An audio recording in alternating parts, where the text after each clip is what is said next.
us, right? You're able to observe it. So once you realize who you are, what you gotta do? Step on this side and teach your people. The kingdom of God is within you. You.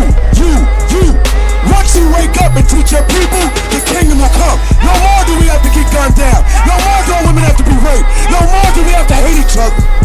Y'all gotta see that. Stop saying, I want change. Do it. Everybody ain't gonna make it, brother. 1/3 of our people will make it.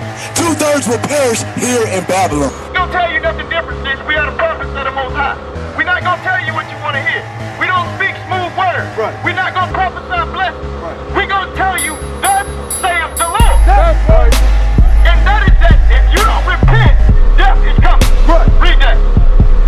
Isaiah 29:13. I know you never heard this before, right? Because guess what? You have been taught this Bible by your brother. That's right. Guess what? In these last days, God is waking up the true men of God to teach his people and bring us back into repentance. Right. Because you are the Israelites. You are the chosen people of God. Read. So thy race. So they what? So thy race. So they what? So thy race. Read. Which thou leavest shall be magnified. So our race will be magnified. That's right. Race is in the Bible, brother. That's right. God is a racist. All right, what's your name, bro? Damon Morris. You said who? Damon. Damien. All right, my name is Anathiah. All right, so what's your nationality? That's what we out here teaching, bro. We out here teaching our people the so-called black person never look. All right, man. All right, take it easy, bro. We teaching our people who they are according to the Bible. All right, so what's your nationality, if you don't mind me asking? African American. You said African American, right? All right, so where did we get that name from, African American? Can we be from two different places at the same time? No.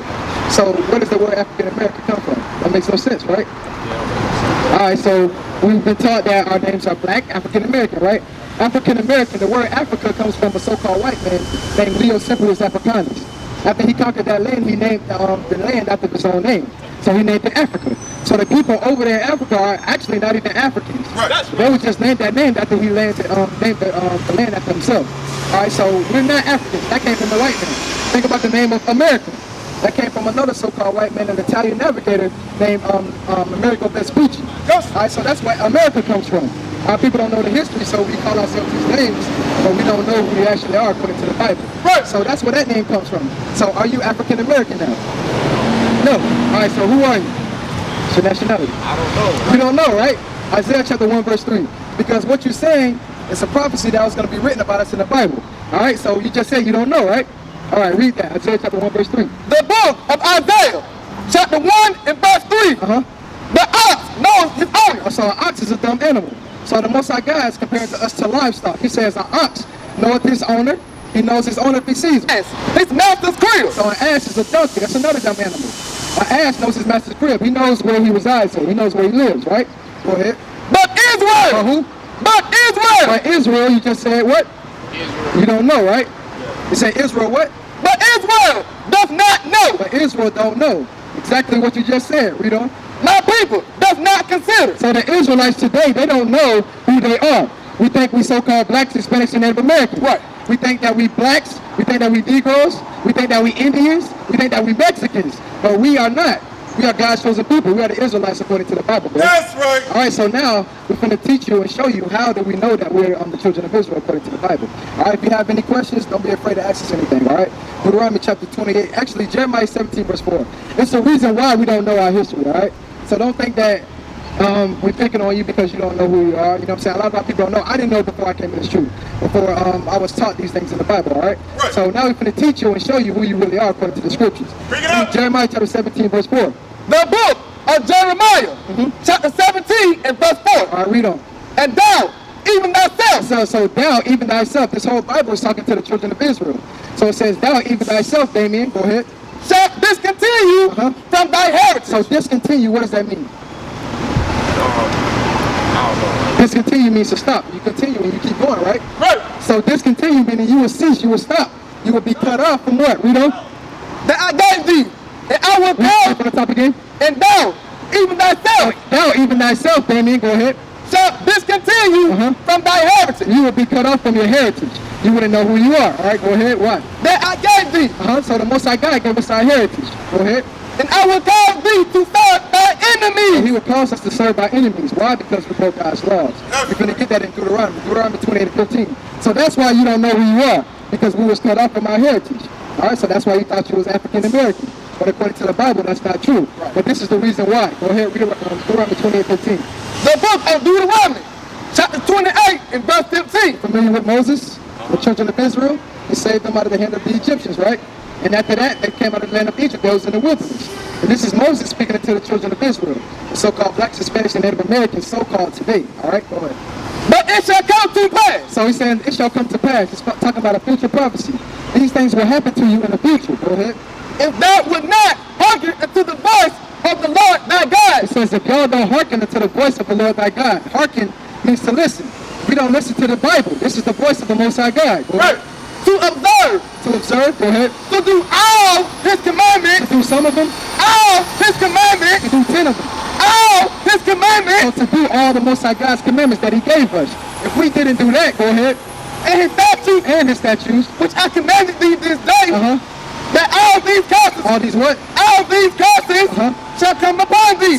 So the Most High, Moses is telling us that if we didn't do what the Most High God told us to do, that all these curses will come upon us. So you think about a curse. Is a curse a good thing or a bad thing? A bad thing, right? So he said these curses will come upon us. It's a punishment for breaking God's laws, breaking his commandments, the same thing that we're doing today.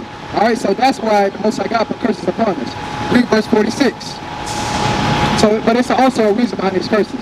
It was on us as a punishment and to know something. All right, go ahead. Deuteronomy chapter 28, verse 46. And they shall be upon thee for a sign. So these curses will be upon us for a sign. So a sign identifies something, right? You see Walmart sign, McDonald's sign, you know that's Walmart, McDonald's coming up, right? So these signs let us know that we are the children of Israel according to the Bible. All right, so that's what a sign is. The curses will be upon us for a sign to let us know in these last days that we are the children of Israel. Because we was cut off from our heritage, right? So this is a clue of letting us know who we are. All right, read on. And for a wonder. So and for a wonder as well, I thought. I wonder why we in these conditions that we in today. All right, go ahead. And upon thy seed forever. And upon us forever as a nation of people until Christ returns. All right, read verse 48. Verse 48. All right, so this is one of the curses to help us identify who we are in these last days. All right, go ahead. Therefore shalt thou serve thy enemies. All right, so the Most High God told us that we will serve our enemies. Why? Because he broke his commandments. Go ahead. Which the Lord shall send against thee. So the Most High God sent them against us. That's why we serve our enemies. Talking about during the time of slavery and today. Go ahead. And hunger. So in hunger. All right, that's how we have to serve our enemies. You think about if you want something to eat. During the time of slavery, who did we get something to eat from?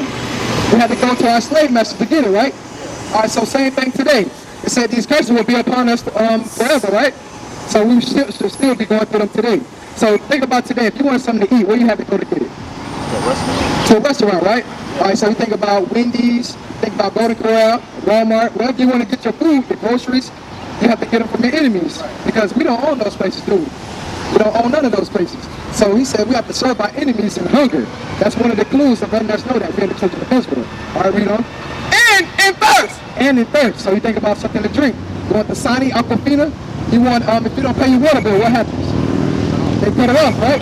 Why? Because you got to pay your enemies to have that water that you use to take a shower to get something to drink. So that's right. If you don't serve your enemies, you're not going to have no water. All right? Read on. And in nakedness. So, and in nakedness. Same thing. It's talking about your clothing. If you look on the tag of your clothes, it might say made in China, made in Taiwan, Honduras. Our enemies make those things. Talking about the clothing textiles, the material. We don't make those things, right? We go to our enemies for it. So you might be thinking about Puff Daddy Jay-Z, right? You know what I'm saying, about those brothers. Even they got to go to their enemies. They just put the names of their brands on those clothing. They have to go to their enemies to get the clothing as well. So in making this, we have to serve our enemies, all right? Go ahead. And in want of all things. So in the one of all things. So anything that you can think of, we have to serve our enemies for. You want transportation? You want the headphones you got? You want a place to stay? You want religion, education, a birth certificate, toilet tissue. Anything that you want, you got to serve the enemies for. All right? So this is a prophecy about us and how we know we're the children of Israel. So now on this next verse, I want you to look at that flyer. All right, read on. And there shall put a yoke of iron upon thy neck. Is that the one with the yokes of iron? All right, so on the other flyer, it shows us that during the time of slavery, we had yokes of iron on our neck. Every other nation didn't have that. Only the so-called blacks, Hispanics, and Native Americans. All right, so read it again. And there he shall put a yoke of iron upon thy neck. It says he will put a yoke of iron. It's talking about the same enemy of the so-called white man, right? That same enemy put a yoke of iron upon thy neck, right? It's talking about the time of slavery. So he says he shall put a yoke of iron upon thy neck until what? Until he hath destroyed thee. All right, so it's until he had destroyed us. Wow. So what is he talking about? Is it talking about physically? We're not here. We still here today, right? So that's what it's talking about when it says the yokes of iron. It says he put a yoke of iron on our neck until they destroyed us. So it's not talking about physically because we're still here, right? It's talking about mentally. Because when you first came up, you said you're African American. That proves that we are mentally destroyed. That's how they destroyed us. Because in 1863, we was let out of slavery, right?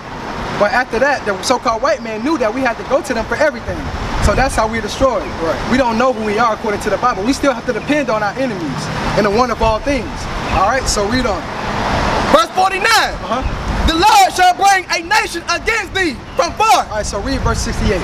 So what was the means of transportation of us getting over here, bro? You said by bus?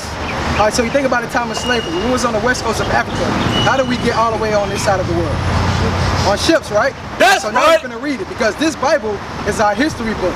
The book of so-called blacks, Hispanics, and Native Americans. This is our history. Now read that. Deuteronomy chapter 28, verse 68. And the Lord shall bring thee into Egypt again. All right, so it says the Most High God will bring us into Egypt again. So what is it talking about? First get Hosea chapter 12, verse 10, and then Exodus 20 and 2. Break it out. Break it down and show you what it actually means. Because without understanding, you might not know what it's actually talking about. We only went into Egypt one time as a nation of people in slavery. So he says we will go a second time. So what is that actually talking about? All right, read that. The book of Hosea, chapter 12, and verse 10. I have spoken by the prophets. So the Most High God says he's spoken by the prophets. Moses was a prophet, right? All right, read on. And I have multiplied visions. So he says he multiplied visions. Go ahead. And used similar tools. And use what? Similar tools. All right, so now let's get Exodus 22. The Most High God uses similar tools. So when he says Egypt, he's not actually talking about the physical land of Egypt. He's talking about the condition that we was actually in. All right, so read that. The book of Exodus, chapter 20 and verse 2. So it's going to give you the understanding of what Egypt actually means. All right, go ahead.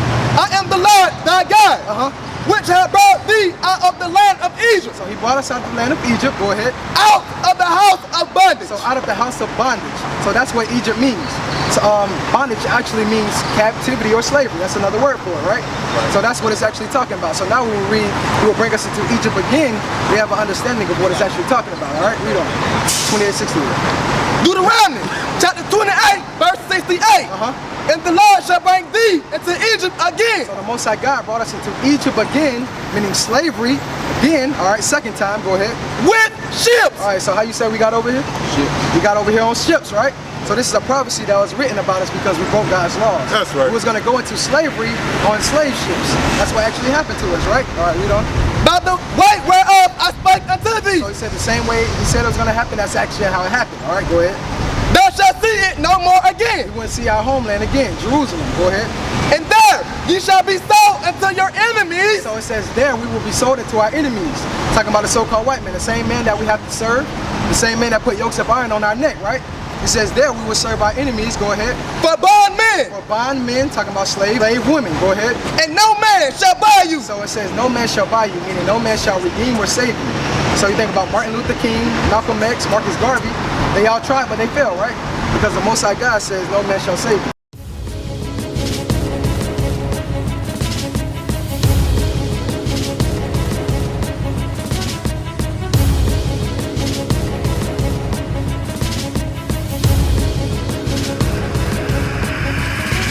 Shalom, Israel. I'm Elder Nathaniel of Israel United in Christ. YouTube likes to shut our channels down, as some of you have noticed, ever so often. Subscribing to join IUIC will assure you will always stay connected to our YouTube accounts. We want to do our best to make sure this truth gets out. Please click and join our subscriber YouTube channel called Join IUIC to stay linked to all of our videos. So again, please make sure you subscribe to this Join IUIC channel to get your latest updates from all our YouTube channels. Shalom.